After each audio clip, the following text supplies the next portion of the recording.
नमस्कार दोस्तों। आज है 17 अगस्त। हम पढ़ रहे हैं इंडियन कॉन्स्टिट्यूशन और आज हम बात करेंगे प्रीएम्बल के बारे में। तो चलिए शुरू करते हैं। प्रीएम्बल से जुड़े हुए एमसीक्यू हम डिस्कस करने वाले हैं। चलिए शुरुआत करते हैं। यहाँ पे सबसे पहला क्वेश्चन दिया हुआ है, of the following words in the preamble of the Constitution of India which was not inserted through the Constitution 42nd Amendment Act 1976।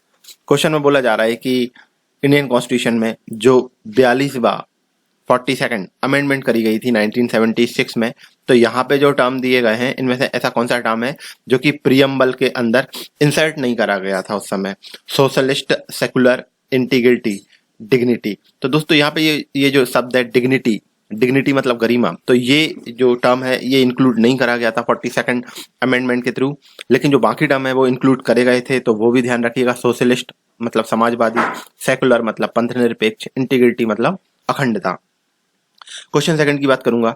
लिखा हुआ है, at the time of enactment of the constitution which one of the following ideals was not included in the preamble. Question में बोला जा रहा है कि जब इंडियन कॉन्स्टिट्यूशन इनेक्ट होता है तो ऐसा कौन सा आइडियल थे जो कि प्रीएम्बल में शामिल नहीं करे गए थे। अभी मैंने बताया कि 42nd अमेंडमेंट में ये जो टर्म था सोशलिस्ट, ये इंक्लूड करा गया था।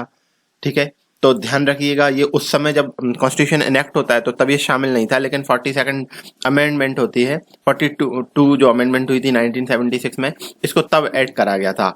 बाकी जो टर्म है ये कॉन्स्टिट्यूशन इनेक्ट होते ही उसमें शामिल थे।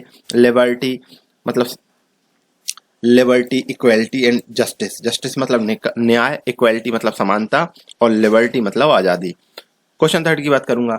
लिखा हुआ है, which amendment act introduced changes in the preamble to the Indian constitution. Question में बोला जा रहा है कि कौन सा ऐसा अमेंडमेंट एक्ट रहता है जो कि इंडियन कॉन्स्टिट्यूशन के प्रीएम्बल में चेंजेस लाता है। तो ये 42nd अमेंडमेंट एक्ट की बात चल रही है। यहाँ पे सी ऑप्शन आपका करेक्ट है। क्वेश्चन फोर्थ की बात करूंगा। लिखा हुआ है, the preamble of our constitution reads India as. Preamble of our constitution, यहाँ पे जो टर्म दिए गए हैं तो किस तरह से यहाँ पे बात करी गई है मैं बताता हूँ आपको। पहला ऑप्शन दिया है sovereign, socialist, secular, democratic, Republic. ठीक है, तो ध्यान रखिएगा यहाँ पे आपका ए ऑप्शन करेक्ट है। सोवरेन, सोशलिस्ट, सोवरेन मतलब संप्रभु, सोशलिस्ट मतलब समाजवादी, सेकुलर मतलब धर्मनिरपेक्ष या पंथ निरपेक्ष, डेमोक्रेटिक मतलब लोकतांत्रिक, रिपब्लिक मतलब गणराज्य। तो इंडिया के कॉन्स्टिट्यूशन में ये टर्मिनोलॉजी प्रीएम्बल में दी हुई है। बाकी ये सारे टर्म भी हैं, ठीक है, लेकिन यहाँ पे ये करेक्ट ऑर्डर दिया हुआ है, तो यहाँ पे आपका ए ऑप्शन करेक्ट है। क्वेश्चन फिफ्थ की बात करूंगा। लिखा हुआ है, which amendment of the Indian constitution inserted the two word socialist and secular in the preamble. ठीक है, तो समाजवादी और पंथ निरपेक्ष ये जो शब्द हैं ये कौन से अमेंडमेंट एक्ट के थ्रू प्रीएम्बल में शामिल करे गए? तो ये मैं बार बार बात कर रहा हूँ, 42nd अमेंडमेंट 1976 के थ्रू ये जो टर्मिनोलॉजी थी शामिल करी गई थी। क्वेश्चन 6 की बात करूंगा। लिखा हुआ है कि ऐसी कौन सी जजमेंट है सुप्रीम कोर्ट ऑफ इंडिया की Kesavananda Bharati versus State of India जिसे लैंडमार्क जजमेंट माना जाता है? तो चलिए बात करते हैं। क्वेश्चन में बोला जा रहा है कि केशवानंद भारती और जो स्टेट ऑफ इंडिया केस था, तो इसमें सुप्रीम कोर्ट, यहाँ पे जो सुप्रीम कोर्ट की जो जजमेंट है तो वहां पे क्या लैंडमार्क जजमेंट रही थी ये बात करी जा रही है। यहाँ पे पहला ऑप्शन दिया हुआ है, the religion can not B mobilised for political and. ठीक है, तो राजनीतिक जो एंड्स हैं, राजनीतिक जो उद्देश्य हैं, उसके लिए जो रिलीजन है उसको मोबिलाइज नहीं करा जा सकता। ठीक है, तो यहाँ पे ये बात इस जजमेंट के थ्रू तो नहीं आई हुई थी, तो ये गलत दिया हुआ है यहाँ पे। सेकंड लिखा है, abolishing untouchability from the country, तो केशवानंद भारती में ये बात भी नहीं करी गई थी। Right to life and liberty can not be suspended under any circumstances, ये भी केशवानंद भारती में बात नहीं करी गई थी। Kesavananda Bharati versus State of India case में बात करी गई थी बेसिक स्ट्रक्चर की। The basic structure of the constitution as defined in the preamble can not be change. बोला जा रहा है कि जो कॉन्स्टिट्यूशन का जो बेसिक स्ट्रक्चर है जैसा कि प्रीएम्बल में डिफाइन करा गया है उसको बदला नहीं जा सकता। तो Kesavananda Bharati versus Union of India या स्टेट ऑफ इंडिया केस में बेसिक स्ट्रक्चर की बात करी गई थी, ये बात ध्यान रखिएगा। क्वेश्चन 7 की बात करूंगा। लिखा हुआ है, इन विच अमेंडमेंट, मुझे लग रहा है ये पूरा चैप्टर 42 जो 42वां अमेंडमेंट एक्ट था उसी के ऊपर बेस्ड है। तो क्वेश्चन 7 में लिखा हुआ है in which amendment the word socialist secular unity and integrity of the nation were added to the preamble of the constitution of India. ये जो सारे शब्द हैं, समाजवादी, धर्मनिरपेक्ष, एकता और अखंड, भारत देश की एकता और अखंडता, तो ये जो सारे शब्द हैं कॉन्स्टिट्यूशन ऑफ इंडिया में 42वें संविधान संशोधन के थ्रू ऐड करे गए थे। क्वेश्चन 8 की बात करूंगा। यहाँ पे फिर से वो टर्मिनोलॉजी दी गई है और हमको करेक्ट रिस्पॉन्स बताना है, जो कि मैंने अभी बताया था। सबसे पहले यहाँ पे आपका सोवरेन आएगा, फिर आपका सोशलिस्ट आएगा, फिर सेकुलर आएगा, फिर डेमोक्रेटिक आता है और फिर इसके बाद दिया नहीं है, नहीं तो रिपब्लिक आता। तो जब ये आप पूरा का पूरा एक अरेंज करेंगे तो यहाँ पे आपका पहला ऑप्शन करेक्ट हो जाता है। क्वेश्चन 9 की बात करूंगा। लिखा हुआ है the ideals and objective outline in the preamble of the Indian constitution have been further elaborated. Question में बोला जा रहा है कि प्रीएम्बल के अंदर, इंडियन कॉन्स्टिट्यूशन के प्रीएम्बल के अंदर जो आइडियल्स और जो ऑब्जेक्टिव आउटलाइन करे गए हैं, इनको और ज्यादा डिटेल में फर्दर एलैबोरेट कहाँ करा गया है। तो बोला जा रहा है चैप्टर ऑन फंडामेंटल राइट, ये गलत दिया हुआ है। चैप्टर ऑन डीपीएसपी, आपको पता है directive principle of state policy, तो यहाँ पे स्टेट के लिए डीपीएसपी की बात करी गई है। ठीक है, यहाँ पे सी ऑप्शन दिया हुआ है the chapter on directive principle of state policy, fundamental rights and fundamental duty. ठीक है, तो यहाँ पे ध्यान रखिएगा, यहाँ पे आपका सी ऑप्शन करेक्ट हो जाता है। डीपीएसपी, फंडामेंटल राइट और फंडामेंटल ड्यूटीज वो चैप्टर हैं जहां पे प्रीएम्बल, इंडियन कॉन्स्टिट्यूशन का जो प्रीएम्बल है, जहां पे आइडियल्स और जो ऑब्जेक्टिव आउटलाइन करे गए हैं, तो वो इन चैप्टर्स में आपको देखने को मिलते हैं। इनको और ज्यादा डिटेल करा गया है DPSP, fundamental right and fundamental duties के चैप्टर में। यहाँ पे आपका सी ऑप्शन करेक्ट हो जाता है। क्वेश्चन 10 की बात करूंगा। लिखा हुआ है कि जो टर्म सेकुलर है, ठीक है, इसका करेक्ट एक्सप्रेशन क्या है, इसका सही मतलब क्या है इंडिया के लिए। इंडिया हैज मैनी रिलीजन, ये बात तो सही है, लेकिन यहाँ पे इंडिया जो इंडियन कॉन्स्टिट्यूशन में जो सेकुलर टर्म है, तो इसका मतलब ये नहीं है। ठीक है, ये बात सही है, हालांकि इंडिया में बहुत सारे रिलीजन है, लेकिन कॉन्स्टिट्यूशन में प्रीएम्बल में जो सेकुलर टर्म है उसका मतलब ये नहीं है। सेकंड लिखा है इंडियंस हैव रिलीजियस फ्रीडम, ये बात भी सही है, लेकिन यहाँ पे ये बात गलत है। To follow the religion depend upon the will of an individual. ठीक है, तो किसी रिलीजन को फॉलो करना ये किसी पर्सन के इंडिविजुअल विल पे डिपेंड करता है, बात सही है, लेकिन इंडियन कॉन्स्टिट्यूशन में जो सेकुलर टर्म है उसका मतलब ये नहीं है। यहाँ पर डी ऑप्शन दिया हुआ है there is no religion of the state in India.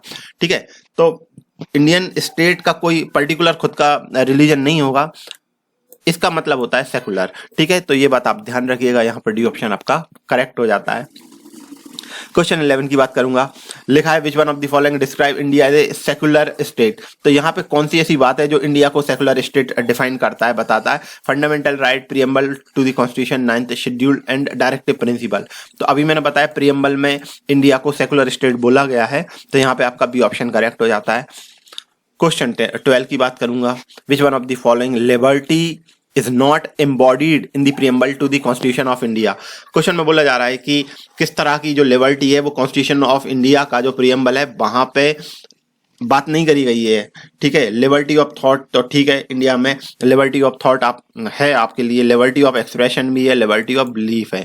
ठीक है, विचार की आज़ादी, अपने आप को एक्सप्रेस करने की आज़ादी और आपको बिलीव करने की भी आज़ादी है, लेकिन इंडिया में इकोनॉमिक लिबर्टी नहीं दी गई है प्रीएम्बल में, तो ये बात ध्यान रखिएगा, यहाँ पे आपका डी ऑप्शन करेक्ट हो जाता है। क्वेश्चन 13 की बात करूंगा। यहाँ पे बहुत सारी बातें दी गई हैं और इनमें से हमको करेक्ट बात बताना है। जैसे कि यहाँ पे पहला लिखा हुआ है a option, social equality is not guaranteed in our constitution. यहाँ पे पहला ऑप्शन दिया है social equality is not guaranteed in our constitution, तो यहाँ पे ये बात गलत दी हुई है कि सोशल इक्वलिटी हमारे कॉन्स्टिट्यूशन में गारंटी नहीं दी गई है। नहीं भाई, दी गई है, तो यहाँ पे आपका जो पहला ऑप्शन है ये गलत दिया हुआ है। सेकंड यहाँ पे ऑप्शन दिया हुआ है social equality already existed in our country, तो सोशल इक्वलिटी की गारंटी तो दी गई है, लेकिन यहाँ पे ये हमारी कंट्री में ऑलरेडी एग्जिस्ट नहीं करती है, तो यहाँ पे ये लाइन भी गलत दी हुई है। सी ऑप्शन दिया है social equality is guaranteed in our constitution. ठीक है, तो गारंटीड, पहला ऑप्शन में नॉट गारंटीड था, इसलिए गलत हो गया था। तो हमारे कॉन्स्टिट्यूशन के अंदर सोशल इक्वालिटी की गारंटी दी गई है, तो यहाँ पे आपका ये सी ऑप्शन सही है, नन ऑफ दी अबव तो गलत है। तो यहाँ पे हमें करेक्ट ऑप्शन बताना था। पहला ऑप्शन गलत इसलिए था क्योंकि वहां पे लिखा था सोशल इक्वालिटी गारंटीड नहीं है। दूसरा इसलिए गलत था क्योंकि ऑलरेडी एग्जिस्टेज इन अवर कंट्री, तो आपको ये पता है कि हमारी कंट्री में सोशल इक्वालिटी ऑलरेडी तो नहीं है और अभी भी नहीं है, कोशिश करी जाती है। क्वेश्चन 14 की बात करूंगा। लिखा हुआ है which one of the following words was not included in the preamble of the Indian constitution in 1975। Question में बोला जा रहा है कि इंडियन कॉन्स्टिट्यूशन के जो प्रीएम्बल है 1975 में कौन सी ऐसी बात है जो शामिल नहीं करी गई थी। ये बात ध्यान रखिएगा, 1975 पूछा गया है, ठीक है। तो यहाँ पे fraternity, sovereign, equality and integrity, तो ये जो टर्म है ये आपको देखने को नहीं मिलता है 1975 में। इंडियन कॉन्स्टिट्यूशन में प्रीएम्बल में ये शब्द शामिल नहीं करा गया था। यहाँ पे आपका डिग्निटी, इंटीग्रिटी मतलब अखंडता शामिल नहीं किया गया था। क्वेश्चन 15 की बात करूंगा। लिखा हुआ है the preamble of Indian constitution adopted on 26 November 1949 did not include the term. बोला जा रहा है कि 26 नवंबर 1949 को जब इंडियन कॉन्स्टिट्यूशन को अडॉप्ट करा गया तो प्रीएम्बल में यहाँ पे जो टर्म दिए गए हैं इनमें से कौन से ऐसे टर्म हैं जो कि शामिल नहीं थे। देखिए ये मैं बार बार बता रहा हूँ कि 42nd अमेंडमेंट में ये टर्म शामिल करे गए थे, सोशलिस्ट, सेकुलर, इंटीग्रिटी। रिपब्लिक तो ये पहले से दिया हुआ था, लेकिन समाजवादी, पंथ निरपेक्ष और अखंडता ये टर्म बाद में ऐड करे गए थे। तो यहाँ पे फर्स्ट, सेकंड एंड थर्ड आपका करेक्ट ऑप्शन हो जाता है, ये बात ध्यान रखिएगा। क्वेश्चन 16 की बात करूंगा। लिखा हुआ है consider the following statement about the preamble of the constitution. Indian constitution में प्रीएम्बल को लेकर फिर से यहाँ पे कुछ स्टेटमेंट दी गई हैं, चलिए बात कर लेते हैं। यहाँ पे पहली लाइन लिखी हुई है the objective resolution proposed by JLN ultimately became the preamble. तो यहाँ पे बोला जा रहा है कि पंडित जवाहरलाल नेहरू जो उद्देश्य प्रस्ताव या जो ऑब्जेक्टिव रेजोल्यूशन लेके आते हैं वो ही फाइनली प्रीएम्बल के नाम से जाना गया। तो दोस्तों ये बात सही दी हुई है यहाँ पे। सेकंड लिखा हुआ है it is not justiciable in nature, ये न्याय संगत नहीं है, तो ये बात भी सही है। और यहाँ पे थर्ड लिखा हुआ है it can not be amended, तो ये गलत दिया हुआ है, इसमें अमेंडमेंट करी गई थी, ठीक है। तो यहाँ पे फोर्थ ऑप्शन दिया हुआ है it can not override the specific provision of the constitution, तो यहाँ पे ये बात भी सही दी हुई है कि इंडियन कॉन्स्टिट्यूशन के कुछ स्पेसिफिक प्रोविजन है जिसको ओवरराइड नहीं कर सकता, ठीक है। तो यहाँ पे आपका बी ऑप्शन करेक्ट हो जाता है, ध्यान रखिएगा। 1, 2 एंड 4 ऑप्शन सही हैं, बाकी सारी थर्ड ऑप्शन गलत दिया हुआ है। क्वेश्चन 17 की बात करूंगा। लिखा हुआ है what was the exact constitutional status of the Indian Republic on 26 January 1950 when the constitution was inaugurated. Question में बोला जा रहा है कि 26 जनवरी 1950 को इंडियन कॉन्स्टिट्यूशन जब इनॉग्रेट करा गया था तो इंडिया का एग्जैक्ट कॉन्स्टिट्यूशनल स्टेटस क्या था, ठीक है। तो exact constitutional status democratic Republic थे हम, सही बात है। सॉवरेन, सेकुलर, डेमोक्रेटिक रिपब्लिक, तो दोस्तों ये सेकुलर नहीं थे हम उस समय, ठीक है। सॉवरेन डेमोक्रेटिक रिपब्लिक, ठीक है। यहाँ पे स्टेटस की बात करी जा रही है, ये बात भी ध्यान रखिएगा। तो हम संप्रभु थे, लोकतांत्रिक भी थे और गणराज्य भी थे, तो यहाँ पे आपका सी ऑप्शन करेक्ट हो जाता है। यहाँ पे सेकुलर है इसलिए ये ऑप्शन भी गलत हो जाता है, तो यहाँ पे आपका सी ऑप्शन गलत दिया हुआ है, सी ऑप्शन करेक्ट है, सॉरी। क्वेश्चन 18 की बात करूंगा। लिखा हुआ है the word secularism was inserted in the preamble of the Indian constitution. देखिए ये मैं बार बार बता रहा हूँ, भारत के संविधान का जो प्रस्तावना है या जो प्रीएम्बल है वहां पे सेकुलरिज्म ये जो टर्म इंसर्ट करा गया है। तो क्वेश्चन में बोला जा रहा है ये कब आया, 42nd अमेंडमेंट 1976 के टाइम पे ये जो टर्म था ये ऐड करा गया था, तो यहाँ पे आप बी ऑप्शन करेक्ट हो जाता है। क्वेश्चन 19 की बात करूंगा। लिखा हुआ है Indian constitution declares India as a secular state, this means that. Question में बोला जा रहा है कि इंडियन कॉन्स्टिट्यूशन भारत को एक सेकुलर स्टेट कंसीडर करता है, घोषित करता है, इस बात का मतलब क्या है। लिखा हुआ है पहला option religious worship is not allowed, बोला जा रहा है कि जो धार्मिक जो पूजा है वो भारत में अलाउड नहीं है, तो ये यहाँ पे गलत दिया हुआ है। सेकंड लिखा है religion are patronized by the state, तो यहाँ पे ये बात भी गलत दी हुई है कि हमारा जो देश है वो किसी एक पर्टिकुलर रिलीजन को पेट्रोनाइज करता है, तो यहाँ पे ये बात भी गलत दी हुई है। सी ऑप्शन दिया हुआ है the state regards religion as a private affair of the citizen and does not discriminate on the basis. यहाँ पे बोला जा रहा है कि जो स्टेट है वो किसी एक पर्टिकुलर रिलीजन, यहाँ पे बोला जा रहा है कि स्टेट है रिलीजन को प्राइवेट अफेयर मानेगा सिटीजन का, और किसी उनके ये जो मामले हैं इसमें डिस्क्रिमिनेट नहीं करेगा, धर्म के आधार पे लोगों के साथ भेदभाव नहीं होगा। तो यहाँ पे सी ऑप्शन करेक्ट है। क्वेश्चन में बोला गया था कि सेकुलर स्टेट इंडियन कॉन्स्टिट्यूशन को डिक्लेयर करा गया, तो इस बात का मतलब क्या है? मतलब यही है कि सिटीजन का रिलीजन उसका एक प्राइवेट अफेयर है और स्टेट इस मामले में इंटरफियर नहीं करेगा, डिस्क्रिमिनेशन नहीं करेगा कि तुम हिंदू हो तो तुमको ये फेवर देंगे और तुम मुस्लिम हो तो तुमको ये फेवर देंगे। क्वेश्चन 20 की बात, और आज का ये लास्ट क्वेश्चन है। चैप्टर छोटा सा था, कुछ ही क्वेश्चन थे। आज का लास्ट क्वेश्चन लिखा हुआ था preamble of the constitution declare India as.